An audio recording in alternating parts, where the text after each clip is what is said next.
안녕하세요, 구독자 여러분. 구독과 좋아요는 채널 운영에 큰 힘이 됩니다. 안녕하세요. 서울 성동구 마장동에서 정육점을 운영하는 35살 남성입니다. 저는 얼마 전 이혼을 했습니다. 아직은 사람들에게 제가 이혼을 했다고 하면 조심스러워들 하는데요. 제 인생에서 제일 잘한 일이 뭐냐고 물어보시면 저는 이혼한 거라고 답변드리고 싶습니다. 그래서 이 기회에 허심탄회하게 제 이혼 이야기를 들려드리고 저도 속풀이 좀 하려고 해요. 한때 온 마음을 다 바쳐 사랑했던 그 여자는 제 인생을 송두리째 흔들어 놓았습니다. 사실 정육점을 운영하게 된 것도 이혼하기 거의 직전부터니까 1년이 채 안 됐네요. 원래는 중견기업의 영업부 직원이었지만 부모님의 뒤를 이어 사업을 물려받기 위해 과감히 퇴사했거든요. 이 과정에서 아내와 트러블이 극에 달했고 이혼까지 이르게 된 겁니다. 어떤 사연인지 궁금해하실 것 같아 바로 사연 시작하겠습니다. 안녕하세요. 최민철이라고 합니다. 효진 씨랑 좋은 마음으로 만나고 있고 결혼 허락받으러 이제야 인사드립니다. 어머, 어서 와요. 안 그래도 우리 효진이가 어찌나 자랑하든지 궁금했어. 내가 장모 될 사람이니까 말 편하게 해도 되지? 그럼요. 당연하죠. 그래, 자네 대기업 다닌다고 했지? 대기업까지는 아니고 어머님도 아시는 회사예요. 식품회사라 한 번쯤은 들어보셨을 겁니다. 대성기업이라고 축산으로 유명한 업체기도 하고요. 어머, 어머, 그 회사라면 아주 잘 알지. 그럼 자네 부모님은 뭐 하시는 분들인가? 엄마, 천천히 물어봐. 이 사람 먹던 거 다 체하겠어. 예, 너는 뭐 물어보지도 못하니? 사위 될 사람에 대해서 궁금한 건 다 물어봐야 하는 거야. 그러려고 온 거 아니야? 네네, 맞습니다. 어머님, 저희 부모님은 강원도에서 소랑 돼지 키우세요. 원래는 제주도에서 하시다가 이주하신 지 10년 정도 되셨네요. 어머, 소랑 돼지라고? 그럼 농사 지으시는 거야? 네, 정확히 말씀드리면 축산업 하시는 거고 소랑 돼지 농장 운영하고 계세요. 그래, 그럴 수 있지. 그럼 결혼하는 데 있어서 어느 정도 준비는 잘 되어 있는 건가? 재벌까지는 아니지만 결혼하는데 지장 없다고 자부합니다. 모아둔 돈도 제법 있고 사실 청약된 아파트 하나 가지고 있습니다. 평수가 그렇게 넓지는 않지만 신혼집으로 염두에 두고 있어요. 엄마, 우리 민철 씨 짱이지? 벌써 미래 준비까지 다 해놨다니까? 키도 크고 잘생겼지? 능력 좋지? 완전 1등 신랑감이야. 그건 겪어봐야 아는 거야. 아무튼 먼 길 왔으니 식사하고 가. 네, 어머님. 감사히 잘 먹겠습니다. 그리고 나중에 자세한 이야기는 따로 만나서 합세. 상견례다 뭐다. 일단 사람을 겪어봐야 아는 거니까. 결혼 허락을 받으러 처가댁에 인사를 드리러 갔을 때 장모님은 왠지 모르게 저를 탐탁지 않아 하시는 눈치셨습니다. 말로는 티를 안 내시려고 노력했지만 다 드러나더라고요. 부모님이 축산업을 한다고 하니 금세 표가 나서 대충 얼버무리셨죠. 그때 알았습니다. 장모님이 저희 부모님의 직업이 마음에 들지 않으신다는 것을 말이죠. 그리고 한편으로는 이해도 했습니다. 장모님이 공무원 출신이시고 상대 집안도 어느 정도 비슷하겠거니 생각하셨을 것 같거든요. 어른들이 자식들 결혼한다고 하면 예민해지는 건 당연한 문제고 누구나 겪을 수 있는 상황이라 여겼습니다. 아내도 당시 대학병원 간호사로 근무하고 있어서 직업에 대한 프라이드가 상당했거든요. 그렇게 한 달 정도의 시간이 흐른 뒤 저희 부모님이 상견례를 위해 서울로 올라오셨어요. 안녕하세요. 민철이 엄마 되는 사람입니다. 여기는 민철이 아버지고요. 이렇게 만나 뵙게 돼서 영광입니다. 어서 오세요. 안사돈. 최서방한테 말씀 많이 들었습니다. 강원도에서 농사 지으신다고 들었는데 꽤 고생하셨나 봐요. 얼굴에 피곤함이 가득하시네요. 오늘 오전까지 일하고 부랴부랴 오느라 신경을 쓰긴 썼는데 괜찮나 모르겠네요. 아들 녀석 하나 있는 거 장가 보낸다니 싱숭생숭합니다. 사돈은 너무 고급스러우세요. 저희는 도시랑은 거리가 멀어서 참 낯서네요. 당연하죠. 오늘 제가 입은 게 명품 한정판 투피스예요. 사돈이 보기에도 예쁘죠? 아무튼 나중에 서울에 놀러 오시면 제가 백화점 모시고 한 바퀴 싹 돌아야겠어요. 우리 안사돈 패션 센스 끝내주네요. 엄마, 이 상황에서 농담이 나와? 오늘 상견례잖아. 어머님한테 말을 왜 그렇게 해? 괜찮다, 세아가. 그나저나 우리 새아가가 누굴 닮아서 일이 곱나 했더니 사돈을 닮아서 그런 거였구나. 어머나, 그래도 보는 눈은 있으시네. 그나저나 애들 결혼하는 데 있어서 제일 중요한 게 집인데 신혼집은 어떻게 하실 거예요? 장모님, 그건 일전에 말씀드린 대로 제가 청약받아서 갖고 있는 아파트에서 시작하는 거로 말씀드렸는데요. 18평에서 어떻게 살라는 거야? 못해도 32평은 되어야 사람 살맛 나는 거야. 설마 내가 흔쾌히 그 아파트에서 살아라 할 줄 알았나? 아니, 그게요, 장모님. 사돈, 집 걱정은 하지 않으셔도 됩니다. 어차피 집은 남자가 해오는 게 맞으니 두 아이가 원하는 곳에 마련해주죠. 대신 집을 해오면 혼수나 가전은 알아서 채워주세요. 저도 보탤 거긴 하지만. 그래도 구색은 갖춰야 하니까요. 어머, 그 말은 지금 집을 사주겠다는 말이죠? 이렇게 감사할 수가. 그럼 집 문제는 해결됐고. 그나저나 결혼하면 우리 딸 제사도 챙겨야 하고 집안 행사에 이리저리 불려다닐 텐데 1년에 제사 몇 번이나 있어요? 그건 걱정하지 않으셔도 됩니다. 제사가 있어도 납골당에 간단히 인사드리고 오는 시기라 할 게 없어요. 그건 참 다행이네요. 우리 딸은 명절 스트레스 받을 일 없어서. 새아가처럼 고운 사람이 우리 식구가 된다는데 더한 것도 해줄 수 있어요. 절대 고생시키는 일 없을 테니 안심하세요. 우리 민철이도 누구 속상하게 하거나 그런 짓 못합니다. 그러니 좋게 봐주세요. 저 효진이랑 결혼해서 잘 살게요. 장모님, 저희 엄마 말씀처럼 효진이 고생시키는 일은 없을 거예요. 손에 물 안 묻히게 한다는 보장은 없지만 호강시켜 줄 테니 안심하세요. 장모님은 상견례 자리에서도 대놓고 저희 부모님을 깔보는 듯한 뉘앙스를 풍기셨습니다. 옷차림을 지적하면서 촌스럽다는 등 망언을 하시더라고요. 순간 욱하는 마음이 있었지만 애써 참았습니다. 그렇게 저희는 정신없이 시간을 보내고 6개월 뒤 결혼하게 되었습니다. 이왕 결혼하는 거 양가 부모님들에게 점수도 따고 귀염도 받으며 살자고 결심하고 정말 최선을 다했거든요.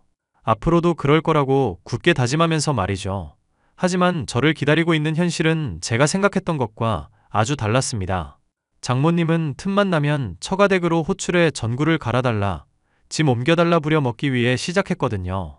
그리고 결혼하고 얼마 되지 않은 시점에 장모님이 아내가 걱정된다며 신혼집과 5분 거리에 있는 곳으로 이사를 오셨거든요. 같이 사는 것과 다름없을 정도로 하루에도 몇 번씩 처가댁을 오가며 지냈습니다. 물론 처음에는 별거 아닌 일이라 그냥 할 수도 있지 싶은 마음이었지만 그게 쌓이고 나니 짜증도 나더라고요. 자네, 지금 집인가? 효진이는 친구들이랑 모임 갔다던데. 네, 장모님. 저 어제 야근하고 들어와서 늦잠 좀 잤네요. 무슨 일 있으세요? 아니, 그게 말이야. 지난번에 최소방이 갈아준 전구가 또 말썽이지 뭐야. 이래서 집은 신축에서 살아야 해. 10년 된 아파트 들어왔더니 너무 자주 고장나는 거 있지? 별일 없으면 지금 좀 오게. 네? 이틀 전에 갈았는데 또 말썽이라고요? 그렇다니까? 그러니까 지금 당장 오게. 장모님 죄송하지만 생활하시는데 불편함이 없으시다면 다음에 해드리면 안 될까요? 지금 그게 무슨 말인가? 이걸 나더러 하라는 소리는 아니지? 사실 저도 직장을 다니고 있는 입장이고 업무 특성상 야근이 잦아요. 근데 아무리 주말이라고 해도 저 어제 새벽 1시에 들어왔는데 조금 쉬고 싶거든요. 자네 지금 못 오겠다는 거지? 쉬지도 못하게 하고 왜 부르냐 시위하는 거야? 혼자 사는 장모가 도와달라고 하는데 어쩜 그렇게 매정할 수 있나? 장모님, 기분 나쁘셨다면 죄송해요. 저도 힘들고 지칩니다. 그래서 조금 쉬었으면 하는 거예요. 자네 다시 봤네. 소돼지 키우는 농장에서 자랐으니 체력 하나는 일반 사람들이랑 다를 거라 생각했는데 그깟 야근 때문에 힘든 게 말이 되나? 원래 그렇게 약골이었어? 맨날 심심찮게 소, 돼지 할 것 없이 실컷 먹었을 텐데 힘들다는 게 말이 된다고 생각해? 장모님, 그게 무슨 논리세요? 농장에서 자라면 어떻고 도시에서 자라면 어때서요? 그리고 저 농장에서 자라지 않았습니다. 부모님이 일하시는 곳이 농장이죠. 저는 그저 평범한 사람일 뿐입니다. 정 힘드시면 제가 전기 수리기사라도 보내드릴까요? 참나 어이가 없어서 원. 괜히 말 꺼낸 내가 등신이지. 지금 남한테 떠넘기겠다는 거지? 자네 그렇게 안 봤는데 실망일세. 자기야, 엄마랑 무슨 일 있었어? 무슨 일이라니? 나 별일 없었는데? 사실대로 말해. 엄마가 화가 잔뜩 나서 전화 왔던데. 도대체 무슨 일이야? 화내실 일은 아닌 것 같은데. 그새 당신한테 전화하셨어? 내가 왜 그러냐고 물어보니까 대답도 안 하고 한참 울면서 본인 할 말만 이야기하는데 못 알아들어서 자기한테 다시 전화하는 거야. 도대체 무슨 일인데 그래? 사실 아까 전구 고쳐달라고 연락을 하셨거든. 근데 나 새벽 1시 넘어서 들어온 거 알잖아. 그래서 간만에 늦잠 좀 자보려고 하는데 장모님이 다짜고짜 오라길래 오늘은 좀 쉬고 싶다고 했지. 그게 다야. 뭐라고? 정말 당신 그렇게 이야기했어? 우리 엄마한테? 당신은 왜 화를 내는데? 내가 잘못한 거야? 화가 안 나게 생겼어? 자기가 100번 잘못했네. 혼자 사는 우리 엄마가 불쌍하지도 않아? 혼자 어쩌지 못하니까 당신 부르는 건데 그거 잠깐 도와주는 게 그렇게 어려워? 누가 어렵대? 솔직히 시도 때도 없이 부르시니까 좀 버거워. 그러는 당신은 맨날 불려가는 나한테 고생했다는 말 한마디라도 한 적 있어? 정말 별것도 아닌 거로 부르시잖아. 물병 좀 옮겨달라. 이거 해달라, 저거 해달라. 내가 장모님 정도 아니고 말이야. 반대로 생각해보라고. 우리 엄마가 당신한테 시도 때도 없이 시댁에 와서 이거 해라 저거 해라 하면 당신은 좋아? 지금 말 다 했어? 그거랑 같아? 우리 엄마가 못할 거라도 시킨 거야? 그냥 어른들이 하는 말 이해 좀 해주면 어디가 덧나니? 자기야말로 너무해. 내가 힘든 건 생각도 안 하고 무조건 장모님이 먼저지. 나는 안중에도 없는 거잖아. 우리는 같이 살지만 혼자 살잖아. 당신이 그 정도는 이해해줘야지. 아무튼 난 오늘 좀 늦어. 그런 줄 알고 있어. 한없이 다정했던 아내는 조금씩 바깥으로 나돌기 시작했고 왠지 저만 동떨어진 것 같다는 느낌을 받았습니다. 장모님한테는 죄송한 말이지만 수리기사 불러서 수리하는 게 훨씬 전문적 아닌가요? 그리고 집안일 조금 한다고 어디 다치는 것도 아니고 팔이 부러지거나 하는 것도 아닌데 매번 저를 부르시니 화가 났습니다. 더 화가 나던 건 아내의 태도였어요. 장모님을 감싸기 급급했고 제가 앓는 소리라도 하면 혼자 계신 장모님을 생각하라며 타박했고 되려 저를 이상한 사람 취급했거든요. 물론 지금도 신혼 초이지만 사위로서 귀염도 받고 하려고 군말 없이 해왔던 건데 점점 이건 아니다 싶었습니다. 그렇게 나중에 어느 정도 기분이 풀리면 찾아뵈어야겠다 싶어 며칠의 시간이 지나게 되었죠. 신혼도 6개월 차에 접어들 무렵 엄마가 농장 일을 아버지에게 맡겨두고 잠시 서울에 오셨어요. 병원에 오신 거라 2일 정도 우리 집에 묵기로 하셨습니다. 사돈, 결혼식 이후로 처음 뵙죠? 이렇게 오랜만에 만나니 더 반갑네요. 그동안 잘 지내셨죠? 네, 근데 이게 무슨 냄새예요? 사돈 혹시 일 끝나고 바로 오셨어요? 장모님, 여보, 왜 그래? 아무 냄새도 안 나는데? 아이고, 내가 급하게 오느라 옷만 갈아입고 왔는데 그새 냄새가 뱄나 보다. 냄새가 많이 나나요? 저는 맨날 맡던 거라 익숙해져서 잘 모르겠는데. 어머, 어쩌면 좋을까? 그래도 샤워도 하고 향수 정도는 뿌리고 오셨어야죠. 어휴, 진짜 고깃집에서 웬 똥내야. 장모님, 말씀 좀 가려 하세요. 엄마 민망해하는 거 안 보이세요? 냄새야 날 수도 있죠. 너무 무안 주시는 거 아니에요? 그만해, 소란 피울 것 없어. 사돈, 새아가 내가 미안합니다. 조심했어야 하는데. 다음엔 향수 뿌리고 올게요. 어머님, 제가 좋은 거로 하나 사드릴게요. 그나저나 오늘 어디서 주무시려고요? 어디긴 어디야. 우리 집이지. 밖에서 주무시게 할 순 없잖아. 병원도 10분 거리에 있고 다른 호텔이나 모텔은 거리도 멀고. 그래? 아, 알았어. 그나저나 안사돈, 만난 김에 한마디 합시다. 네, 말씀하세요. 아니 글쎄, 소랑 돼지 농장 하신다면서요? 그럼 제 돈으로 소돼지 안 사 먹게끔 해주셔야지. 사돈이 농사만 지어서 눈치가 없으신 건지. 꼭 이런 말을 제가 해야 하나요? 고기가 필요하시다는 말씀이죠? 당연히 우리 사돈이니 그냥 드려야죠. 어머나, 그럼 돈 받을 생각이었어요? 저는 저를 막대하면서도 또 받을 건 받고 싶어하는 장모님과 아내의 뻔뻔함에 놀라고 말았습니다. 저절로 되물음이 나오면서 당장이라도 다 뒤집어 엎고 싶었지만 참았습니다. 엄마는 농장에서 갓 도축한 고기들을 부위별로 손질해서 장모님께 보내드렸고 그제야 장모님은 고맙다며 인사를 했습니다. 워낙 품질이 좋은 고기라 시장에 나가도 최고로 좋은 등급을 받는데 그걸 공짜로 드시겠다고 하니 도둑놈 신보가 따로 없었죠. 그 뒤로도 엄마는 주기적으로 병원에 다니셔야 해서 한 달에 2번 정도 저희 집에서 묵고 가셨습니다. 아내는 그게 불만이었는지 언젠가 제게 하소연하더라고요. 그런데요, 저희 엄마가 왔다가 그냥 가시는 게 아닙니다. 집 청소도 해주시고 반찬도 다 만들어주고 가시거든요. 신혼집인데 자주 드나들어서 미안하다며 매번 생활비에 보태라고 용돈도 찔러주고 가시고요.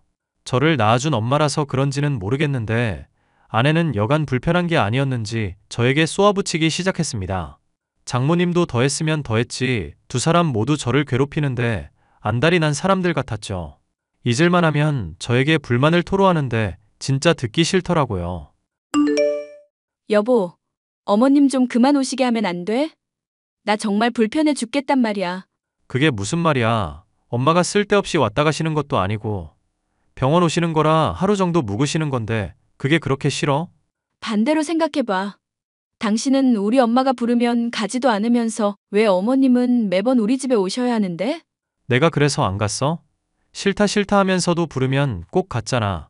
그리고 엄마가 직접 새벽마다 도축해서 고기도 가져다 주시는데 맨몸으로 오시는 것도 아니고 오히려 감사해야 할 일 아닌가?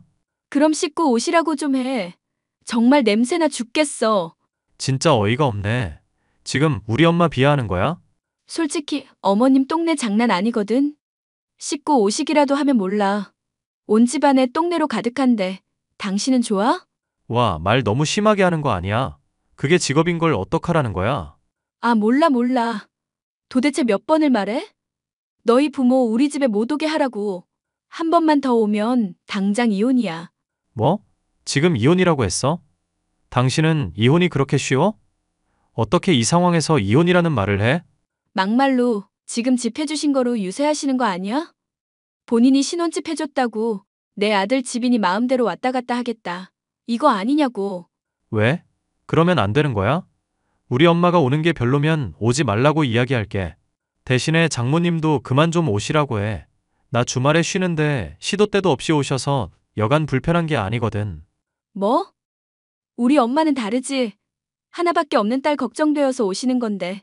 피차 일반이야. 엄마도 마찬가지라고. 하나하나 따져봐. 당신 말 맞다나 여기 엄마가 마련해 주신 집이야. 엄마가 와서 하루 정도 묵고 가실 권리 당연히 있지. 야, 너 지금 그걸 말이라고 해? 아무튼 이 집에 어머님 들여보내지 마. 정말 냄새 빼느라 쓴 방향제만 한 트럭이야. 진짜 말 그렇게 할래? 나도 더는 못 참아. 어머님 한 번만 더 오면 이혼인 줄 알아. 알겠어? 그래, 맘대로 하세요. 뭐? 그 반응은 도대체 뭐야? 네가 원하는 대로 해줄게. 자네, 우리 효진이랑 싸웠나? 결혼하면 효진이 고생 안 시키겠다며. 지금 이게 뭐 하는 짓인가? 감히 내 딸 눈에 눈물을 흘리게 해? 엄마가 이 사람한테 말 좀 해줘. 내 말은 들으려고 하질 않아. 왜 이렇게 답답한지 모르겠어. 뭘 말입니까? 당신 눈물쇼 그만해. 내가 뭘 했다고 그래? 어머어머 말하는 것 좀 보게. 내가 이렇게 말하는데도 효진이한테 그런 식으로 대하나? 그리고 안사돈이 병원 갈 때마다 집에서 잔다고 들었는데 그만 좀 오시라고 하게. 냄새 나는 건 사실 아닌가? 가뜩이나 예민한 애한테 스트레스 주지 말고. 하는 일이 그런 걸 어떡하라는 말씀이세요? 저희 엄마 비하하시는 거예요? 비하라니, 이제 보니 자네 영 형편없는 사람이군. 제 입장에선 어이가 없습니다. 효진이한테도 분명히 말해줬어요. 엄마 안 오시게 할 테니 장모님도 못 오게 하라고요. 누구는 되고 누구는 안 되고 제 상식엔 이해가 안 되거든요. 그리고 제가 형편없다고요? 반대로 한번 생각해 보시겠어요? 엄마 집에 엄마가 오시겠다는데 무슨 상관인데요? 하이고, 지금 집 하나 가졌다고 유세 부리는 거야? 그리고 그깟 농장 일을 하면 깔끔하게 씻고 다녀야지. 시골 촌뜨기 티 내는 것도 아니고 뭐 하는 건가? 사람이 수준이 맞아야 같이 살 수 있는 거야. 코딱지만한 농사 지으면서 뭘. 코딱지요? 뭘 알고나 하시는 말씀이세요? 자기야, 말버릇이 그게 뭐야? 효진아, 가만히 있어봐. 그래, 최서방 어디 한번 말해보게. 그 잘난 농장이 도대체 얼마나 크길래 씻을 시간도 없이 서울을 오가냔 말이야. 보이세요? 위에 건 토지 문서고 아래 건 지금 작성하고 있는 이혼 서류예요. 토지 규모 나와 있으니 농장 규모 가늠하실 수 있겠네요. 참고로 거기서 200평은 빼야 돼요. 200평은 왜 빼는데? 왜긴요? 농장이 아니고 사는 집이니까 그러죠. 자, 잠깐만. 지금 집이 200평이라고? 이게 다 뭐야? 일시백천만, 10만, 30만 평? 정말 이게 사실인가? 그럼 도대체 소랑 돼지가 몇 마리라는 거야? 이거 산 하나가 다 사돈 내 거라는 소린데? 글쎄요. 저도 세보진 않아서 잘 모르겠네요. 셀 수나 있나 모르겠고요. 자기야, 이런 걸 왜 진작에 말을 안 해? 그럴 줄 알았으면 내가 이렇게 안 했지. 이렇게 안 했으면 농장 가서 소여물이라도 주려고? 너 하는 꼬락서니 보니까 앞으로 미래가 훤하다. 난 너랑 더 이상 못 살겠어. 이혼 서류 작성 중이던 거 보이지? 화장대 위에 올려둘 테니까 와서 도장 찍어. 지금 이혼이라도 하겠다는 건가? 어떻게 사람이 한순간에 이럴 수 있나? 두 사람 다 생각해 보세요. 사랑해서 결혼했어도 가족 무시하고 사람 취급도 안 해주는 사람이랑은 평생 못 삽니다. 다른 사람도 아니고 가족을 그렇게 대해요? 이런 사람과 뭘 믿고 아이를 낳고 산답니까? 자기야, 그게 아니라 내 말 좀 들어줘. 응? 너랑 할 말 없어. 나 회사 관두고 부모님 사업 물려받을 준비할 거야. 아무튼 이혼 서류에 도장 찍어주면 고맙겠어. 그렇게 저는 아내와 이혼 절차를 밟게 되었습니다. 이혼하느냐 마느냐를 가지고 2달 정도를 질질 끌더라고요. 원만히 해결되지 않을 것을 예상했고 변호사 상담을 받았습니다. 당연히 소송으로 가게 되었고 아내는 궁지에 몰리자 싶었는지 재산 분할을 운운하며 버티더라고요. 하지만 결혼 생활이 2년이 채 되지 않은 터라 공유하거나 나눌 재산도 없었습니다. 신혼집도 엄마 명의로 구입한 집이고 결혼 비용이나 혼수를 준비하는 데 있어서 저희 쪽에서 돈을 더 썼으면 썼지 적게 쓰진 않았거든요. 하나하나 다 따져보자길래 2주 동안 맘 잡고 세무사까지 고용해 10원 단위까지 다 쪼개서 검토하고 또 검토했습니다. 깔끔하게 이혼하고 끝내려고 했지만 뒤끝이 좋지 않던 건 바로 아내였습니다. 저는 원하는 대로 다 따져서 손해배상도 청구했어요. 아내는 저에게 2천만 원이라는 금액을 줘야 했고 저는 당연히 없었습니다. 그렇게 이혼이 성사되면서 뭔가 분했는지 아내와 장모님은 저에게 입에 담지도 못할 말을 내뱉더라고요. 하지만 그마저도 며칠 안 갔고 언제 그랬냐는 듯이 저에게 알랑방구를 뀌기 시작했습니다. 자기야, 오늘 어머님 도와드리고 왔어. 나 잘했지? 그러니 이제 마음 좀 풀어. 오늘은 엄마도 같이 다녀왔다니까? 그래, 새벽 기차 타고 가서 도와드리고 왔네. 농장이 어찌나 크던지 한 구역만 하는데도 반나절이 걸렸어. 우리 성의를 봐서라도 다시 시작하면 안 될까? 부부싸움은 칼로 물베기라던데. 얼마든지 가세요. 저는 관심 없어요. 누가 가라는 소리도 안 했는데 왜들 사서 고생인지 모르겠네요. 이게 다 자기를 위해서야. 우리 기분 좋게 다시 시작하자. 농장 정말 어마어마하더라. 아무래도 일손도 더 필요하고. 내가 자주 찾아뵈면서 도와드리면 좋잖아. 꺼져. 누가 너랑 다시 시작한대? 웃기지도 않는 소리라고 있어.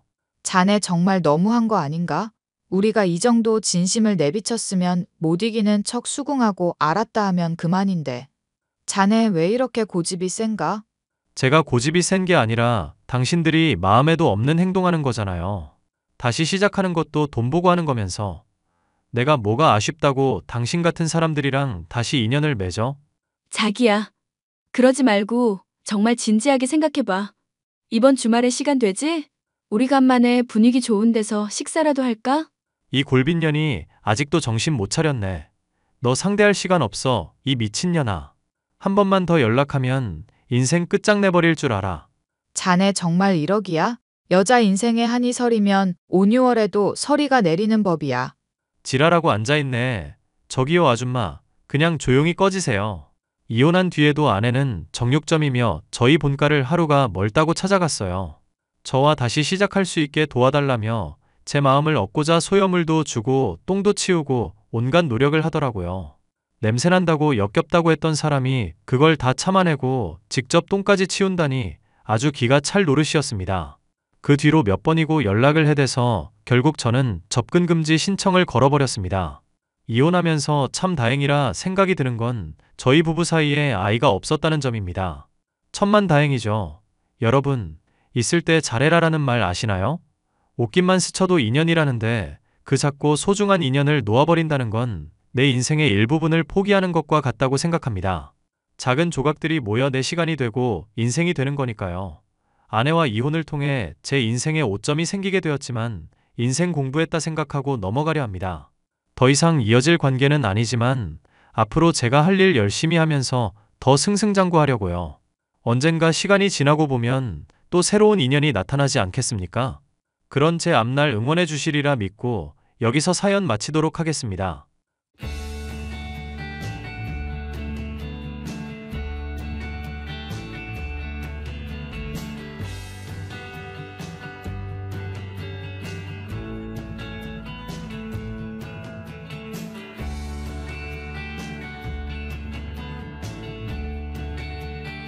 안녕하세요, 구독자 여러분. 구독과 좋아요는 채널 운영에 큰 힘이 됩니다. 안녕하세요. 천안에서 아들 하나, 딸 하나 키우고 있는 30대 워킹맘입니다. 친정 부모님이 아이들을 봐주시는 덕분에 근처 의류공장에서 파트타임으로 포장 일을 하고 있어요.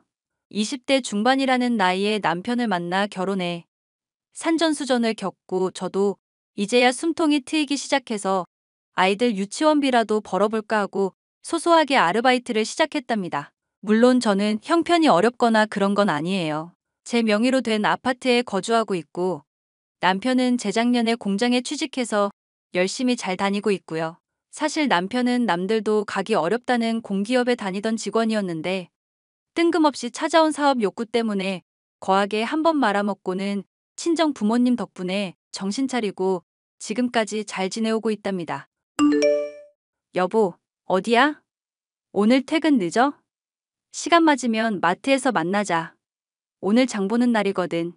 나 지금 퇴근하니까 바로 마트로 갈게. 그리고 당신한테 할 말이 있어. 뭔데? 사실 나 이번에 회사 그만두고 사업하려고 하거든. 뜬금없이 무슨 소리야? 갑자기 사업이라니? 지금 다니는 회사는 어쩌고? 여태 모아둔 돈이랑 퇴직금이랑 대출 조금 받으면 사업할 수 있을 것 같아. 사실 내가 생각해둔 아이템이 있거든. 미쳤어? 요즘같이 어려운 시기에 무슨 사업이야? 사업의 시효자도 모르는 사람이. 왜? 내 친구 준철이 알지?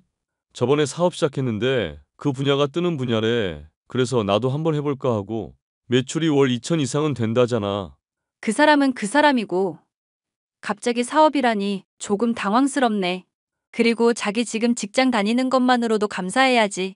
지금 나이에 사업한다고 그 직장 때려치우게? 애들도 2년 있다가 유치원 가야 하는데 돈은 어떻게 감당하려고? 어차피 이 쥐꼬리만한 월급으로 뭣도 못해. 내가 당신 꽃길만 걷게 해줄게. 그러니 나만 믿어, 응? 꽃길 같은 소리 하네. 현실적으로 생각해. 애들 유치원 가기 시작하면 교육비만 해도 기본 100 이상 깨지는데 밥 안 먹니? 생활비 안 쓰니? 그래서 그러는 거잖아. 내가 그거 걱정 안 하게끔 해준다고. 나 못 믿어? 우리 애들 금수저 만들어줄 거라니까. 아니, 애들을 뭐 얼마나 대단하게 키우려고 금수저를 만든대? 이보세요. 정신 차리고 마트로 오기나 하세요. 되도 않는 사업 이야기는 하지도 마. 그러지 말고 여보, 나 한 번만 믿어보면 안 될까? 우리 좀 더 넓은 집으로 이사도 가야 하잖아. 내가 자기 명의로 떡하니 집 사줄게. 응? 아니요. 전혀 그러실 필요 없거든요. 일단 나 마트 갈 거니까 거기로 와. 저는 남편과 사업 문제로 거의 두세 달은 티격태격했습니다. 그런데 결국 남편은 저의 만류에도 불구하고 제멋대로 일을 벌리고 말았어요. 회사에 사표를 내던진 것도 모자라 퇴직금이며 그동안 모은 돈을 한 통장에 모아놓고서는 사업 자금이라며 저에게 딱 들이미는 것 있죠? 정말 어이가 없었지만 이미 하겠다고 손을 벌려놨는데 제가 어찌할 도리가 없더라고요. 화를 낸다고 해도 시간이 되돌아가는 건 아니니까요. 양가 부모님에게 걱정을 끼쳐드릴까봐 노심초사하는 것도 저였고 남편은 걱정이 없었습니다. 하지만 그런 바람에도 불구하고 2주도 안 되는 시간에 온 식구들이 다 알아버렸습니다. 솔직히 남편이 멋대로 사고쳤을 때는 이혼을 해야 하나 싶을 정도로 많은 고민을 했습니다. 하지만 아이들이 있다 보니 그 생각도 금방 사라지더라고요. 결국 감당하는 건 제 몫이니까요. 얘, 너 지금 바쁘니? 아니요. 애들 보내고 빨래 돌렸어요. 커피 한 잔 마시려는데 무슨 일 있으세요? 팔자도 좋구나. 아니, 다름 아니라 승희한테 들었는데 승철이 이번에 사업한다고 돈 다 쓸어 모았다며. 아, 안 그래도 그것 때문에 골머리 앓고 있어요. 사업의 시효자도 모르는 사람이. 아버님도 많이 속상해 하시죠? 말도 마라. 집안 말아먹을 놈이라고 욕까지 하더라. 그나저나 모아둔 돈이 얼마나 된다니. 1억 조금 안 될 거예요. 적금이며 퇴직금이며 다 긁어 모으고 여유자금까지 다 땡겨갔더라고요. 얘 그러면 더도 말고 500만 보내라. 어차피 1억에서 500 빠져봤자 별로 티도 안 나는데. 네? 갑자기요? 무슨 일 있으세요? 아니, 얘는 눈치가 없어도 너무 없어. 작년 내 생일 기념으로 여행 보내준다고 했잖니. 근데 못 갔잖아. 그 돈으로 네 시아버지랑 여행 다녀올란다. 그러니까 500만 보내. 어머니, 그때는 아이들이 입원하는 바람에 정신없어서 그랬던 거고요. 적당한 때 봐서 알아서 보내드리려고 했는데. 그러니까 지금 보내달라는 거 아니니. 요즘 여행사가 다 알아서 해주니까 돈만 보내주면 내가 알아보고 다녀오마. 어머니, 지금 저희가 돈을 드릴 수 있는 상황이 아니에요. 왜 돈이 있다며? 사업하려면 여유자금 갖고 있어야지. 그 돈이 여유자금 아니니? 아니요. 여유자금이 될지 사라질지 모르잖아요. 일단 그 일 하는 거 봐서 상황을 좀 봐야 할 것 같아요. 저도 아이들 때문에 다니던 직장 그만둬서. 아휴, 간만에 여행 좀 가나 했더니. 앞집 순철이네는 며느리가 떡하니 여행도 보내주고 용돈도 알아서 보낸다더라. 어머니, 상황이 조금 나아지면 제가 해드릴게요. 아셨죠? 시어머니는 자기 자식이 피 같은 돈으로 사업을 한다는데 걱정을 하시기는커녕 본인 실속만 챙기려고 하시는 분이었습니다. 말리지는 못할 망정. 그 와중에 돈을 달라고 떼를 쓰더라고요. 사실 시어머니는 결혼 전부터 크고 작게 바라는 게 많은 분이셨어요.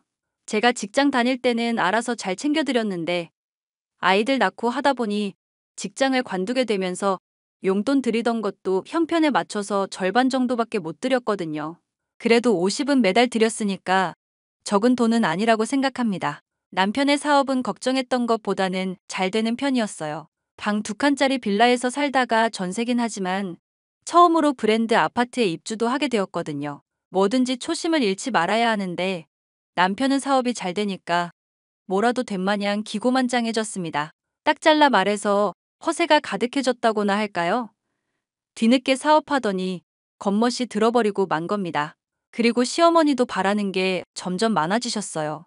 솔직히 사업이 안정된 게 아니라서 불안한 게 없지 않아 있었는데 지출이 많아지는 것 같아서 매일을 살얼음판을 걷는 기분이었어요. 얘들아, 저번 달부터 용돈 100만 원 보냈던데 조금 더 줄 수는 없겠니? 사업도 잘 된다면서. 어머니, 그이가 수입이 일정한 것도 아니고 100만 원 말고도 뭐 필요하신 거 사시라고 더 드리기도 하잖아요. 모자르세요? 아니, 부러워서 그러지. 네? 뭐가요? 왜? 누가 엄마한테 뭐라고 해? 앞집 순철이네 큰아들이 이번에 승진했잖니. 그래서 매달 용돈 200만 원 준단다.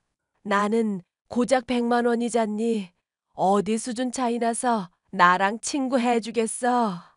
어머니, 그것도 많은 거예요. 저희 형편에 최대한 드린 건데.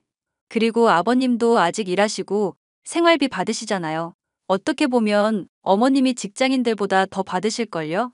야, 너는 주기 싫으면 싫다고 하지. 말을 그렇게 빙빙 돌려서 하니. 그리고 이 늙은이가 써봤자 얼마나 쓴다고. 됐다. 주기 싫음 주지 마. 당신은 왜 그렇게 말을 해서는 엄마, 얼마나 더 보내줘? 똑같이 200 보내주면 돼? 그까짓 거 보내줄게. 아니, 여보. 버는 것보다 쓰는 게 많아지면 어떡해? 해? 그리고 잘 번다고 펑펑 쓰면 큰일 나. 적당히 모으고 여유 자금으로 냅둬야지. 당신이 사업하는 것도 아닌데 자꾸 이래라 저래라야? 됐다. 시애미 용돈 가지고 싸우느니 그냥 내가 안 받고 말지. 에이, 엄마, 잘난 아들 둬서 뭐해요? 내가 지금 계좌로 200만 원 보냈어요. 어디 가서 기죽지 말고 살아. 역시 우리 아들밖에 없다니까. 시어머니는 그렇게 남편이 주는 돈을 받고서는 며느리 욕하기 바쁘셨습니다. 남편도 사업하느라 밤늦게 들어오는 경우가 허다했고 그만큼 수입이 있었기에 신경은 쓰지 않았어요. 그래도 며느리 된 입장에서 시어머니가 어찌나 얄미운지 저는 반포기 상태로 아이들을 돌보며 지내게 되었습니다. 친정 부모님과 가까이 살아서 그나마 심란한 마음을 조금이라도 풀 수 있었어요. 그러다 1년 정도 시간이 흘렀고 저에게 검은 먹구름이 들이오기 시작하더군요. 승승장구하던 남편의 사업도 수출이나 외화 가치가 많이 떨어지면서 어려워지더라고요. 결국 사업을 이어나가기 어려운 상황이 되어버렸고 대출금 이자를 갚아나가기 빠듯해 제2금융권에 손을 대야 했어요. 그 와중에 이것저것 해달라며 대놓고 과욕을 부리는 시어머니도 제 스트레스에 한몫하시게 되었죠. 남편의 사업은 망하고 말았고 고스란히 2억이라는 빚을 떠안게 되었답니다. 출근 잘했어? 애들 때문에 정신 없었네. 일 있어서 새벽에 나가봐야 한다며. 볼 일은 다 본 거야? 나 사업 접을 거야. 이미 망했지만 더 이상 부질없는 짓이야. 그게 무슨 뚱딴지 같은 소리야? 뭐가 부질없다는 건데 사업이 망하다니? 말 그대로야. 부도 났다고. 난 이제 아무것도 할 수 있는 게 없어. 그럼 도현 씨랑 유광 씨 같은 직원들은? 빚이 도대체 얼마나 되길래 그래? 2억인데 막막하다. 그래서 이렇게 손 놓고 있겠다고? 뭐라도 해봐야 할 거 아냐. 사업도 안 해본 당신이 뭘 알아? 사업이 쉬운 건 줄 알아? 나도 답답하단 말야. 생각 좀 하게 냅둬. 생각만 하다 굶어 죽게? 적어도 피해를 최소화시켜야지. 그리고 아예 접더라도 대책을 세워야지. 아무것도 안 하면 답이 나오니? 아, 몰라. 나 좀 내버려둬. 어떻게 그래. 나가서 뭐라도 해야지. 애들 당장 원비도 내야 하고. 생활비는? 아, 그만 좀 하라고. 나보고 어떡하라는 거야. 재촉 좀 하지 말라고. 그러니까 내가 신중하게 사업하라고 했지. 여윳돈이라도 있으면 뭐라 안 하겠는데 골프 치러 다니고 할 거 다 하면서 일이 이 지경이 됐는데 어떻게 가만히 있니? 애들 생각해서라도 뭐라도 해야 하는 거 아니니? 진짜 아빠 맞아? 그만 좀 해. 나도 답답하단 말야. 결국 남편의 사업이 망해버렸고 원비도 겨우 부담할 수 있을 정도로 형편이 어려워졌어요. 친정에서 생활비에 보태라며 간간히 돈을 보내주시긴 했지만 참 비참하더라고요. 아이들이 어려서 어떻게 할 수도 없는 노릇이고 남편은 사업을 다시 일으키겠다며 밤낮으로 밖으로 돌아다니긴 했는데 별 성과가 없었습니다. 결국 제가 아이들을 재우고 야간 아르바이트를 한다던가 해서 겨우 돈을 메꾸며 살게 되었어요. 그 모습을 본 친정 아버지가 화가 나셔서는 저희 집에 들이닥치셨습니다. 막상 작은 방 2개에 허름하다 못해 낡아빠진 집에 사는 딸을 보니 속상하셨는지 화를 내시더라고요. 자네, 나랑 이야기 좀 합세. 화진이 너는 어디냐? 저 지금 은행 갔다가 집으로 가는 길이에요. 네, 장인어른, 무슨 일이시죠? 무슨 일? 알면서 왜 그러나? 내 딸 이렇게 고생시킬 거였으면 왜 데려간 건가? 잘 다니던 직장 때려치면서 우리 딸 마음고생 시키더니 지금 뭐 하는 짓인 겐가? 장인어른도 아시다시피 남자가 사업을 하다 보면 이럴 수 있는 거 아니겠습니까? 저도 답답합니다. 어렵게 아파트 들어가서 잘 사나 했더니 내가 저번에 그 집 갔다가 아주 까무러치는 줄 알았네. 아이들을 위해서라도 더 나은 환경을 만들어야지. 그게 뭔가 도대체? 내가 언제 자네한테 돈 가지고 뭐라 한 적 있나? 적어도 가장으로서 책임은 져야지. 아빠, 그만해요. 이 사람도 열심히 하고 있어요. 열심히 한다는 게 이 모양이냐? 화진이 너 당장 아파트 하나 알아봐라. 무슨 아파트요? 너랑 애들 그딴 집에서 살게 하려고 금지옥엽 외동딸 키운 거 아니다. 한 30평대로 알아보고 연락해라. 가격은 상관없으니 적당한 곳 골라놔. 그리고 다시 연락하렴. 장인어른 갑자기 집은? 맞아요. 저희가 알아서 할게요. 꼴이 말이 아니잖나. 이번 일로 자네한테 실망이 크네. 그 집은 화진이 명의로 사줄 거야. 자네는 그 집에서 살고 싶으면 나한테 와서 정신교육 좀 받게. 유통일 하고 싶다고 했지? 내 밑으로 와서 2달만 고생하게. 그게 조건이네. 알겠습니다. 장인어른 감사합니다. 감사할 일은 아니지. 내 딸이랑 내 손주들을 위한 집이니까. 사업 잘 나갈 때는 기고만장해서는 흥청망청하다가 막상 가진 거 없으니 아무것도 못하는 꼴 좀 보게. 난 자네를 믿지 못하겠어. 내 딸과 손주들이 평생 자네랑 같이 살 생각하면 열불이나. 열심히 할 자신 있나? 네, 죄송합니다. 이게 자네를 믿을 수 있는 방법일세. 자네가 2달 동안 모든 일을 다 배워낸다면 그땐 다시 믿어봅세. 내 생때 같은 자식들 개고생하는 꼴 더는 못 봐. 당장 이번 주 주말에 짐 싸서 내려오게. 그렇게 청천벽력 같은 친정 아버지의 호통에 남편은 한마디 말도 못하고 시골로 내려갔어요. 저희 친정집은 농산물을 유통하는 업체를 운영하고 계시고 직접 농사도 짓고 계십니다. 무더운 여름이었는데 친정 아버지의 도움으로 저희는 괜찮은 브랜드 아파트에 입주를 하게 되었어요. 서울처럼 집값이 비싼 편은 아니라 운 좋게 42평짜리 아파트에 들어가게 되었습니다. 남편은 짐을 꾸려 친정 부모님이 계신 논산으로 넘어갔고요. 한여름에도 농사일은 쉴 틈이 없었습니다. 유통일까지 배우려니 남편이 죽으려고 하더라고요.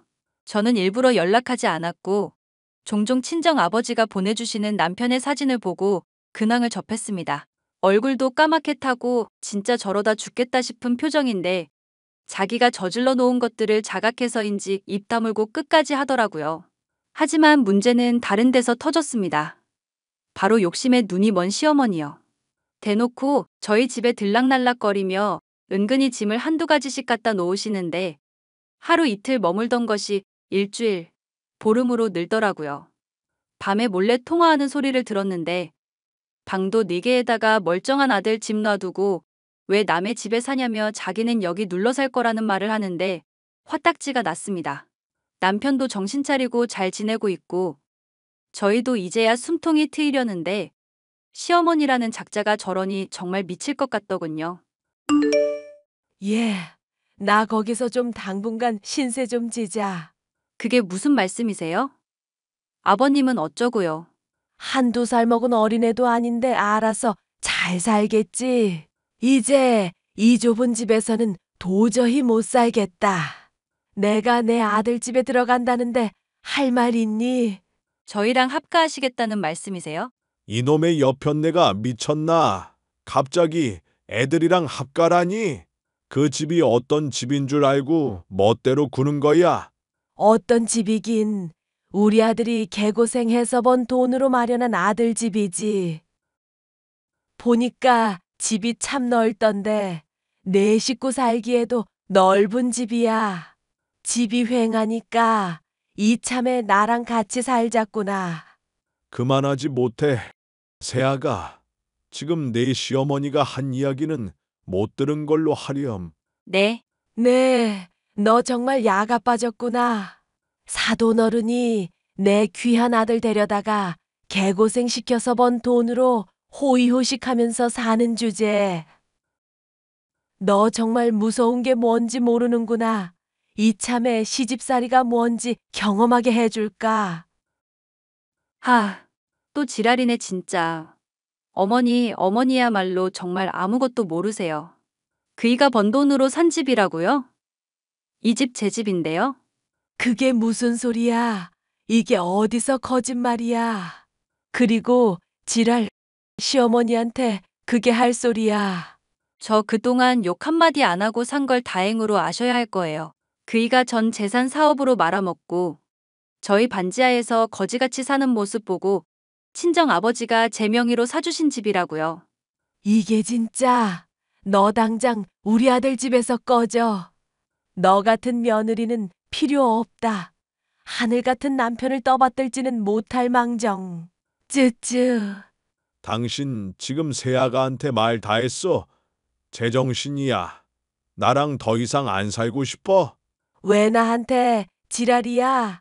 당신 정말 머리가 어떻게 된 거 아니에요? 이 상황에서 마누라 편을 들어야지 며느리 편을 들어. 내가 면목이 없어서 그런다. 이놈의 여편네야. 당신이랑 승철이가 싼똥 치우면서 사는 것도 지겨워. 재산 까먹으면서 지내느니 이혼하자. 어머니, 생각 잘하셔야 해요. 아까도 말씀드렸듯이 이거 제 명의로 된 제 집이거든요. 꺼지려면 어머니가 꺼지세요. 왜 다들 나한테 지랄이냐고. 내가 뭘 잘못했는데. 엄마, 제발 그만하세요. 나 그동안 이 사람이랑 애들 힘들게 한 거 생각하면 눈물 나. 장인어른 덕분에 정신 차리고 새 출발하려는데 엄마가 다 망치려고 하네요. 제발 그만하시고 철 좀 드세요. 아이고, 이제는 아들 녀석까지. 너 이 자식 키워봤자 소용없네. 그래, 까짓 거 이혼해. 나 혼자 잘 먹고 잘 살 거야. 결국 시어머니와 시아버지는 이 문제로 크게 다투셨고 이혼을 하셨습니다. 재산 분할을 받아서 의정부 어디에서 지내신다는 이야기는 들었는데 돈 문제로 계속 시아버지와 싸우는 것 같았어요. 신랑은 저희 곁으로 돌아와 그동안 후회를 많이 했다며 잘못을 뉘우쳤고 공장에 취직했습니다. 지금까지 잘 다니고 있고요. 시아버지는 저에게 그동안 고생했고 자신도 돈이라면 치가 떨리니 미리 물려준다며 제 앞으로 3억이라는 큰 돈을 주셨어요. 시댁이 그렇게 넉넉한 형편은 아니었지만 그래도 제대로 정신 차리고 사는 사람은 시아버지밖에 없는 것 같았습니다. 물론 남편도 정신을 차렸다고는 하지만 살면서 몇 년은 더 지켜봐야겠죠. 친정 부모님은 제가 고생하는 걸 원치 않으신다며 시골에 있는 땅을 정리하시고는 천안으로 이사 오셨어요. 본인들도 나이 들고 가족들이랑 가까이 살아야겠다며 아이들을 봐주며 지내고 계십니다. 덕분에 저도 파트타임으로 일도 하고 저만의 시간은 갖기도 하며 행복한 매일을 보내고 있고요. 제 사연은 여기까지입니다. 사업 때문에 이혼의 위기도 겪어보고 많은 고생을 했지만 이 또한 인생 공부 아니겠어요? 그럼 이만 글을 줄이고 아이들 데리러 가봐야겠네요. 제 이야기 들어주셔서 감사합니다.